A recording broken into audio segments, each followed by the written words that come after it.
नमस्कार दोस्तों मैं अभी अभी जानवी कपूर की उलझ नाम की मूवी को देखकर लौट कर आया हूं। 2 घंटे से थोड़ी सी ज़्यादा मूवी की टोटल लेंथ है। एंड आपको एक बात पहले ही बता दूं, मैंने इस मूवी का जो ट्रेलर है नहीं देखा, तो कुछ भी पता नहीं था इस मूवी में कहानी किरदारों के बारे में क्या क्या है, मतलब कॉन्सेप्ट क्या है, मुझे कुछ भी जानकारी नहीं थी। बस पोस्टर देखा हुआ था एंड मैं इस मूवी को देखने चला गया। एंड आपको एक बात और बता दूं, इस वीडियो में स्पॉयलर्स होंगे, जिसकी वजह ये है कि इस मूवी में कहानी के नाम पर मुझे कुछ भी खास लगा नहीं है। एंड जब मुझे ऐसा लगता है कि स्टोरी लाइन के नाम पर कुछ भी खास नहीं है, तो मैं कहीं ना कहीं स्पॉइलर दे देता हूँ। एंड यहाँ पर भी ऐसा कुछ होने वाला है। तो अगर आपने मूवी नहीं देखी है और स्पॉइलर से बचना चाहते हैं तो वीडियो को स्किप कर सकते हैं, बाकी आपकी मर्जी है देखना ना देखना।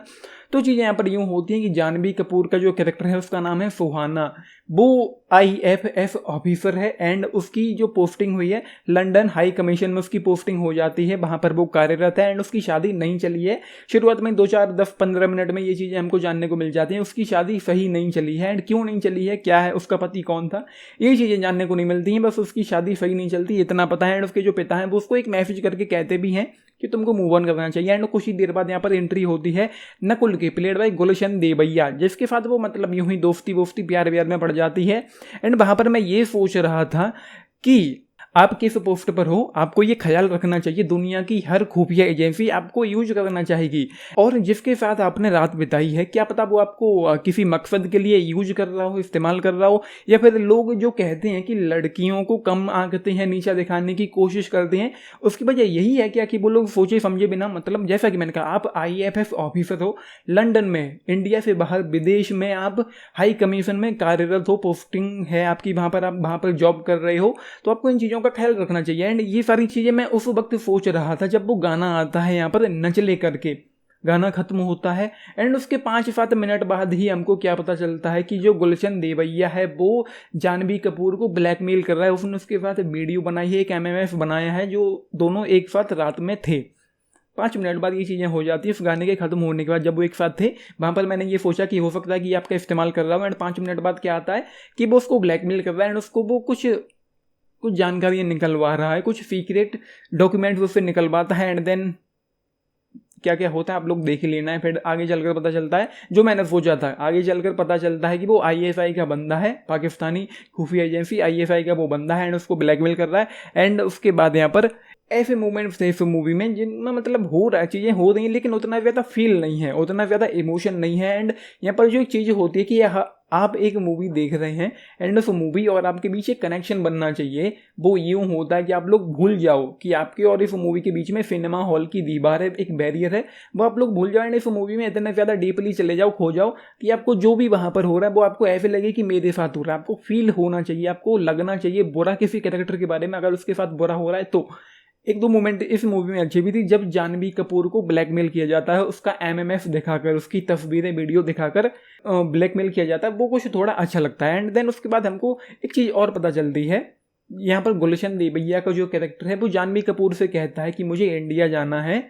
एंड फिर वो लोग सोचते हैं आगे चल के कुछ चीज़ें और ख़राब होती हैं, वो लोग सोचते हैं इसको इंडिया क्यों जाना है। एंड यहाँ पर बहुत शुरुआत से ही, मूवी के शुरुआत से ही हम ये सुनते हुए आ रहे हैं कि जो पाकिस्तान के प्राइम मिनिस्टर हैं वो इंडिया आ रहे हैं इंडिपेंडेंस डे के मौके पर। वो लोग ये सोच रहे थे कि इसको इंडिया क्यों जाना है। फिर हमको स्क्रीन पर डेट लिखी हुई दिखाई पड़ती है, 13 अगस्त, 14 अगस्त, 15 अगस्त, 16 अगस्त। मैं समझ गया था कि अच्छा ये वो वाला इंडिपेंडेंस डे वाला वीक है जिसमें उसको इंडिया जाना है, गुलशन देवैया के कैरेक्टर को। वहाँ पर मैं समझ गया था, बिल्कुल क्लियर हो गया था कि ये यहाँ पर इनका प्लान ये है कि पाकिस्तान के PM इंडिया आएंगे एंड इंडिया की ज़मीन पर उनको मार देंगे, दोनों के बीच में एक वॉर सिचुएशन क्रिएट हो जाएगा, ये सारा उनका प्लान है। एंड आगे चलकर वो चीज़ें क्लियर हो जाती हैं जब उनको बहुत देर बाद उनको फील होता है कि जब वो लोग प्लानिंग करते हैं, वो लोग सुनते हैं किसी के मुँह से कि शेरे पंजाब को 21 तोपों की सलामी दी जाएगी। फिर वो लोग दिमाग लगाते हैं, अच्छा शेरे पंजाब कौन है, अच्छा वो है, वो इंडिया आ रहा है। मतलब बहुत देर बाद उनको ये चीज़ें क्लियर हो पाती, जबकि हमको बहुत पहले ही क्लियर हो गई थी कि शेरे पंजाब को इंडिया में मारने की वो लोग प्लानिंग कर रहे हैं। ये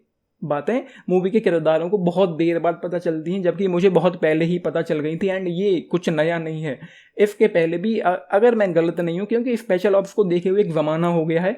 स्पेशल ऑप्स में एंड में ये होता है कि जो पाकिस्तान के जो PM थे उनको इंडिया में मारना है एंड वॉर सिचुएशन क्रिएट करनी है।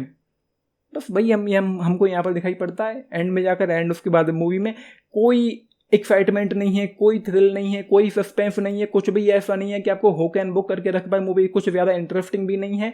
एंड हाँ, थोड़ी बहुत इंटेंसिटी फील होती है जब जानवी कपूर के कैरेक्टर को ब्लैकमेल किया जाता है। उसके चेहरे के जो हाव भाव थे, उसकी तितलियाँ उड़ने लगी थी, तोते उड़ गए, तो उसके ऐसे कहते हैं ना कि मतलब तोते उड़ गए, वो डर गई, घबरा गई कि उसके साथ ये हो क्या रहा है।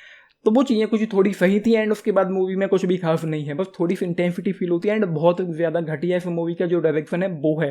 कहानी के नाम पर कुछ भी नया नहीं है भाई, सेम टू सेम है। इंडिया पाकिस्तान के बीच का कॉन्फ्लिक्ट है जो हजारों बार हम देख चुके हैं, एक बार फिर से इस मूवी में देखने को मिलता है। स्क्रीन प्ले के नाम पर कुछ भी खास अच्छा नहीं है। जैसा कि मैंने कहा, मूवी आपको पूरी तरह से होक एंड बुक करके नहीं रख पाती, आगे जो होने वाला उसका कोई सस्पेंस नहीं है। तो डायरेक्टर साहब जो हैं वो बहुत कुछ, मतलब सब कुछ ही पहले ही रिवील कर देते हैं इस मूवी में कि यहाँ पर जो कुछ भी होने वाला है वो किया गया। बस एक दो कैरेक्टर थे, जैसे राजेश तेलंग का जो कैरेक्टर था वो मेरे लिए थोड़ा सा सरप्राइजिंग था।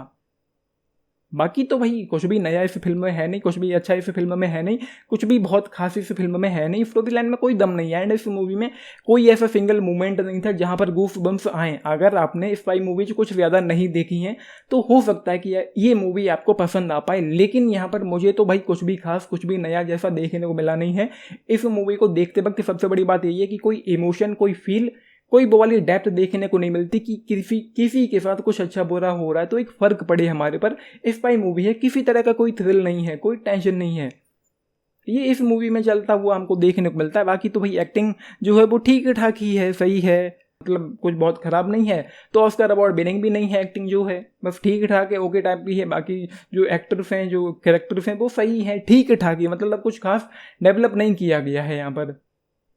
तो ये एक वक्त तो मैं ये भी सोच रहा था कि पूरा का पूरा सिस्टम ही भ्रष्ट है, सब कुछ ही बिके हुए, सारे के सारे ही बिके हुए हैं। तो मतलब ओवरऑल ये मूवी पूरी की पूरी पहले ही मेरे लिए स्पॉइल हो गई थी, मेरे लिए इसमें कुछ भी बचा नहीं था एंड कुछ भी ऐसा नहीं है कि जिसको देखकर फील हो, कोई इमोशन हो। तो जस्ट 1 स्टार आउट ऑफ 5 इस मूवी के लिए। आपने मूवी देखी है, अपने टेक्स्ट जरूर लिख के बताना। अगर आप लोग पूछें 10 में से क्या कितना, मैं जाऊँगा केवल 3 स्टार्स के साथ, क्योंकि मेरे लिए इसमें कुछ भी नया था नहीं। ये है, अगर आपने स्पाई मूवीज देख रखी हैं, बहुत कुछ देखा हुआ है, तो आपको बहुत कुछ यहाँ पर समझ में आ जाएगा पहले कि ये हो रहा है, कैसे कैसे क्या क्या हो रहा है, तो वो चीज़ें आपको समझ में आती जाएगी। सो एंड में अगर आपने मूवी देखी है, अपने टिप्स जरूर लिख के बताना। बाकी लाइक शेयर एंड सब्सक्राइब करना चैनल को, वीडियो को। And this is Nitesh signing off, thank you.